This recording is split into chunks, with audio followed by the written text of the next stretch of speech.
जय माता दी दोस्तों हमारे यहाँ प्रतिवर्ष हमेशा विश्वकर्मा जयंती पर जो है विश्वकर्मा जी की यानी विश्व के शिल्पकार जो हैं वो सभी जितनी भी चीज़ें हमारे संसार में पाई जाती हैं देवी देवताओं और सभी के जो भी काम आती हैं चीज़ें उन सब का निर्माण शिल्पी ने किया है, अर्थात देव शिल्पी विश्वकर्मा। तो हम उन्हें प्रतिवर्ष इसी दिन विश्वकर्मा के पूजा जयंती और इन्हीं दिन मानते हैं। प्रतिवर्ष हम अपने कारखानों में या फिर कारखानों में जितनी मशीनें लगी रहती हैं या फिर औजार लगे रहते हैं उन सब का पूजन करते हैं, पूजन किया जाता है और उनके याद में उस दिन को मनाया जाता है। ऐसा कहा जाता है कि भगवान विश्वकर्मा जी उनको तकनीकी कौशल का यानी तकनीकी कुशलता में उनको सभी देवी देवता बहुत ही मान सम्मान करते थे और उनकी एक प्रतिष्ठा प्राप्त है वैदिक देवताओं में कि तकनीकी में विश्वकर्मा जी से ज़्यादा कोई भी नहीं है। भगवान विश्वकर्मा जी को सृष्टि के रचयिता ब्रह्मा जी का वंशज माना जाता है। रचयिता प्रजापति ब्रह्मा का वंशज माना जाता है और इनकी जो है ऋग्वेद में विश्वकर्मा जी के सूक्त भी बताए गए हैं और उन सूक्तों में उनका गुणगान किया गया है, उनकी प्रशंसा की गई है और ऋचाओं में उनके बारे में पूरी तरह से हर चीज़ बताया गया है। ये देवशिल्पी यानी देवशिल्पी इसलिए कहा जाता है कि देवी देवताओं सभी का इन्होंने यक्ष गंधर्व असुर सुर सबका इन्होंने जो भी अस्त्र शस्त्र जो है बनाया था वो इन्हीं ने बनाया था और ये इन लोगों के द्वारा पूजित भी हैं। ये जो है इन सबके द्वारा पूजित हैं।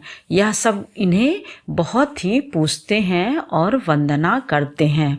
ऐसा माना जाता है कि जैसे देखिए नाव वो तो बनी ही है, पहले से ही बनी है जो कि पानी में तैर रही है, पर ऐसा माना जाता है कि ये एक ऐसी खड़ाऊ का भी जो है निर्माण करने में समर्थ थे जो कि पानी पर तैर सकता था और पानी पर आराम से तैरते हुए चले जा सकते थे। नाव तो बनी ही है पर खड़ाऊ में भी मतलब पूरा भार उसी खड़ाऊ पे रहता है जो भी मनुष्य और वह तैरते हुए पार जा सकता है, इतनी सामर्थ्य रखते थे।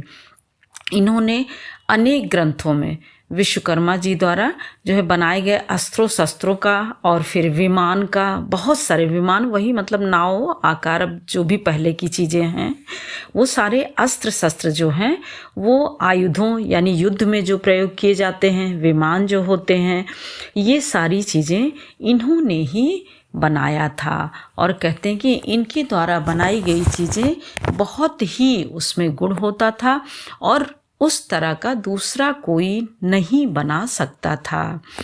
देवताओं में इनका इतना मान सम्मान था, इनकी कुशलता का और हर चीज़ों का, इसीलिए इस एक दिन को इनके नाम यानी विश्वकर्मा जयंती के नाम से जाना जाता है। ऋग्वेद, अथर्ववेद व पुराण में विश्वकर्मा जी का पूरा विस्तृत वर्णन दिया गया है। यानी पुराणों में विश्वकर्मा जी के शिल्प कौशल मतलब जो भी उनको तकनीकी आती थी यानी निर्माण करने वाला, किसी भी चीज़ का निर्माण करने वाला, वो चाहे वाहन हो, वो चाहे विमान हो, वो चाहे अस्त्र शस्त्र हो, उसको अब जैसे पुष्पक विमान उसकी भी इन्होंने शिल्पकारी की थी। तो इस प्रकार से वहाँ पर पूरा इनके विषय में कहा गया है या फिर बताया गया है। और दोस्तों ऐसा माना जाता है या फिर मान्यता है, इन्हीं शास्त्रों, पुराणों और वेदों से ही सभी पढ़ करके जानते हैं और सभी चीज़ें प्रमाणित हैं।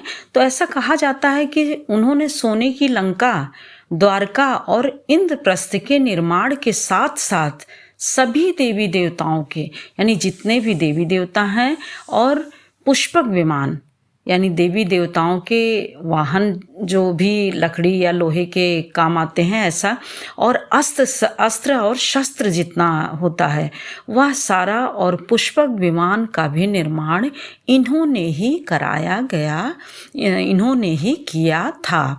और जैसे कि खड़ाऊ वाली बात है तो यह भी जो है स्कंद पुराण में कहा गया है। जब हमें प्रमाण के रूप में शास्त्रों के द्वारा कोई चीज़ मिलती है तो उसका एक अलग प्रभाव रहता है, और हम ये जानते हैं, अपने पुरानी चीज़ों को समझते हैं जो कि हमें ऋषियों मुनियों ने सभी ने बताया हुआ है, उसका हम आगे अपनी आने वाली पीढ़ी को फिर देते रहते हैं कि जिससे कि उनको भी ज्ञान रहे।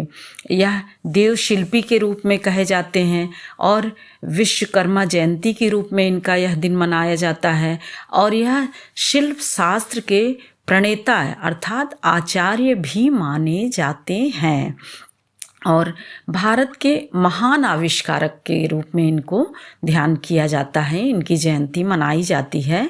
और इस तरह से विष्णु पुराण में उल्लेख है। विष्णु पुराण में तो स्पष्ट रूप से लिखा हुआ है कि जगन्नाथ मंदिर के अनुपम और सौंदर्य जो भी आप देखते हैं वह जो है शिल्प रचना से मन प्रसन्न होता है। तो सिर्फ जो है कौन है उसके शिल्पकार, यह जो है शिल्पी ही हैं, जो कि श्री विष्णु हरि ने उन्हें शिल्पावतार के रूप में सम्मानित किया था। इस प्रकार से क्योंकि इतना सुंदर जगन्नाथपुरी मंदिर बना हुआ है कि उसको देखते ही श्री विष्णु हरि ने ही उन्हें शिल्प अवतार के रूप में प्रतिष्ठापित किया, या फिर माना, या फिर सम्मानित किया था। इस प्रकार से आप जितना भी कहिए, जो भी है वह शिल्प के रूप में सबसे बड़े शिल्पकार माने जाते हैं देव शिल्पी।